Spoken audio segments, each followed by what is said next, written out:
Salah satu kenapa Indonesia nggak maju, karena kita terlalu spiritual. Dalam arti apa? Kata-katanya coba lihat ya. Ikhlas, menerima, pasrah.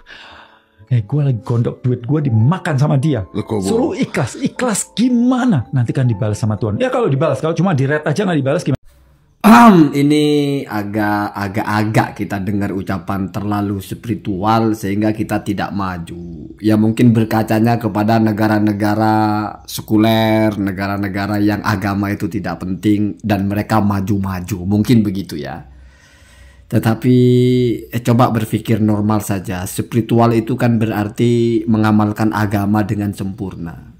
Yang merusak bangsa ini kan koruptor-koruptor itu toh. Dia kan sedang mengangkangi agamanya. Kenapa justru malah orang yang berujar ya sudahlah, nggak usah dilawan, relakan saja. Malah dianggap itu yang menjadi pemicu kemunduran kita. Enggak begitu ya. Karena agak risih kita dengar terlalu spiritual. Masa bangsa kita terlalu spiritual sih? Di mana dinilainya? Coba disurvei. Umat muslim kita itu yang taat kepada agama itu berapa persen sih? Yang sholat 5 waktu berapa persen sih? Jumatan, sedang ada Jumatan, di sebelahnya ada warung orang kongko-kongko nggak Jumatan tuh berapa yang begitu? Puasa terlalu spiritual. Apa spiritual itu maksudnya? Terlalu bodoh gitu, terlalu lemah gitu, tidak punya semangat bertarung, dungu gitu, ngalah aja gitu, pemalas. Apa itu yang disebut dengan spiritual? Dulu zaman sahabat itu adalah orang-orang yang spiritualnya keren. Mereka gigih bertarung. Gambarannya mereka itu adalah fursanun nahar obadul lail. Malam mereka menjadi orang yang sangat taat beribadah. Siang mereka menjadi penunggang kuda yang gagah. Pekerja keras, Pak. Itu mereka orang-orang yang spiritualnya tinggi. Janganlah spiritual dibawa-bawa. Saya paham maksudnya mungkin karena kita tidak punya semangat melawan mungkin. Ditimpukin, diem, gerutu, terus ya sudahlah biar Allah yang balas. Mana bercandanya kebangetan lagi. Kalau dibalas, kalau red aja, oh mungkin ya bercanda lah ya. Tapi janganlah begitu ya. Bercanda jangan sama Allah lah ya.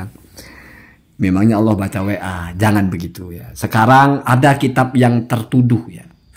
Ada selalu yang bilang itu Islam ini, umat Islam mundur karena sudah tercengkram oleh ajaran tasawuf. Al-Ghazali ini pemicu umat Islam mundur. Sekarang mari kita bacakan konsepnya Al-Ghazali tentang ikhlas. Apa benar ikhlas itu membuat kita mundur?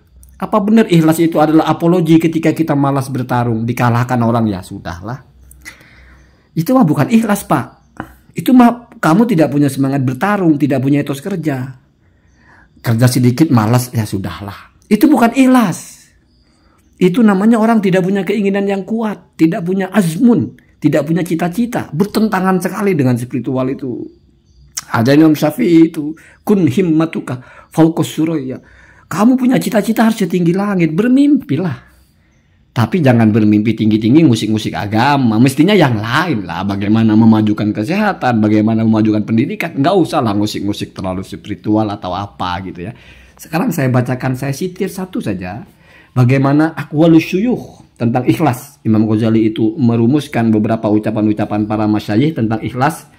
Saya sitir bagian yang dokumentari oleh Al-Ghazali dengan komentar yang bagus sekali. Perhatikan ya. Bismillahirrahmanirrahim. Wa qala Sahalun. Sahal ya, nama orang ini ya. Abu Muhammad Sahal namanya. Rahimahullah, semoga Allah merahmatinya. Al-ikhlasu.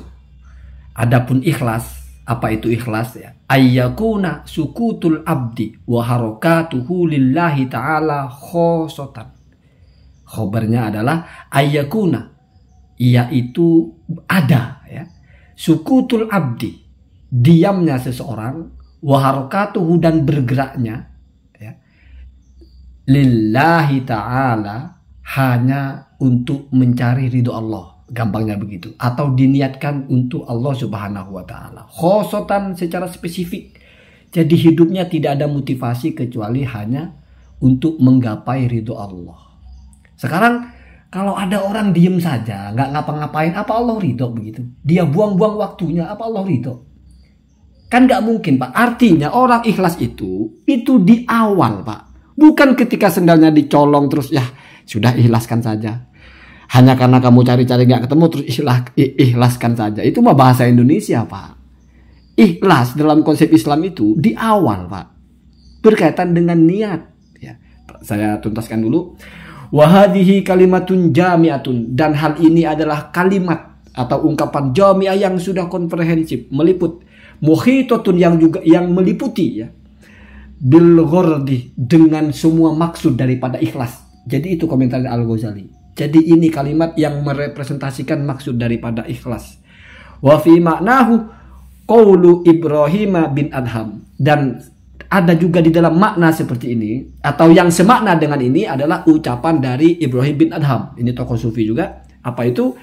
Al-ikhlas. Ikhlas itu sidqun niyati, adalah benarnya sebuah niat atau jujurnya sebuah niat ma'allahi ta'ala, bersama Allah subhanahu wa ta'ala. Artinya niat hanya karena Allah. Sekarang bayangkan, ikhlas itu adalah ketika kamu memilih untuk diam atau memilih untuk bergerak itu karena Allah. Nggak ada motivasi yang lain.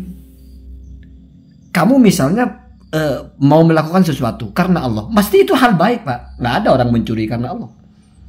Mesti perbuatan kamu itu ya kalau nggak sholat, mengaji, nyari duit yang halal, berbagi, menolong orang lain, membahagiakan orang lain.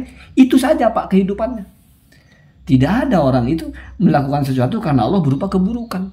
Itu baru ikhlas. Jadi jangan enteng ikhlaskan seolah-olah ikhlas ini jadi kecengan, jadi rentengan.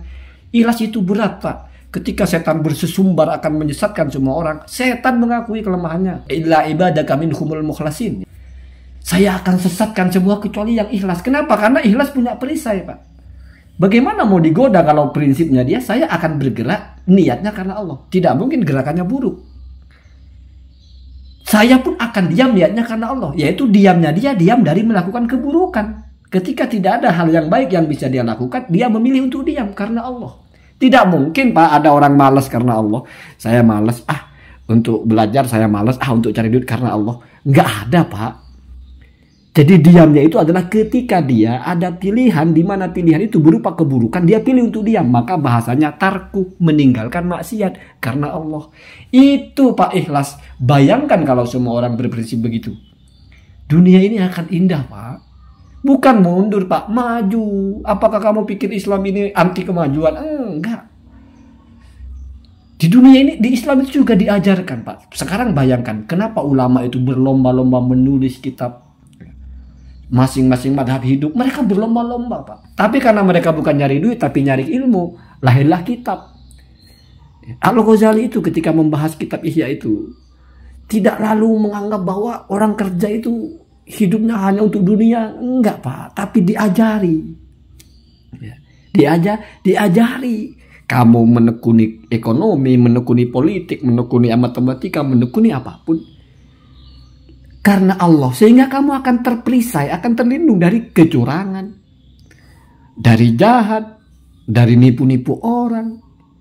Justru karena orang-orang tidak ikhlas, maka kita tidak maju. Orang yang pinter-minterin orang. Karena dia tidak ikhlas dengan kepintarannya. Apa maksudnya tidak ikhlas dengan kepintarannya? Dia gunakan kepintarannya untuk bergerak, di mana gerakannya itu keluar dari batasan lillahi ta'ala.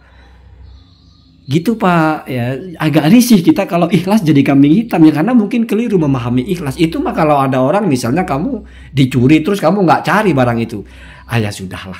Itu bukan ikhlas, Pak. Itu kamu pemalas. Mestinya kamu upayakan, kamu mempertahankan hak-hak kamu itu keharusan dalam agama. Kamu ngasih makan, membahagiakan anak istri itu keharusan. Idkhulus surur itu dituntut oleh agama. Kalau kamu malas, terus bilang gara-gara ikhlas kita mundur, wah itu karena keliru memahami ikhlas. Allahumma jinna.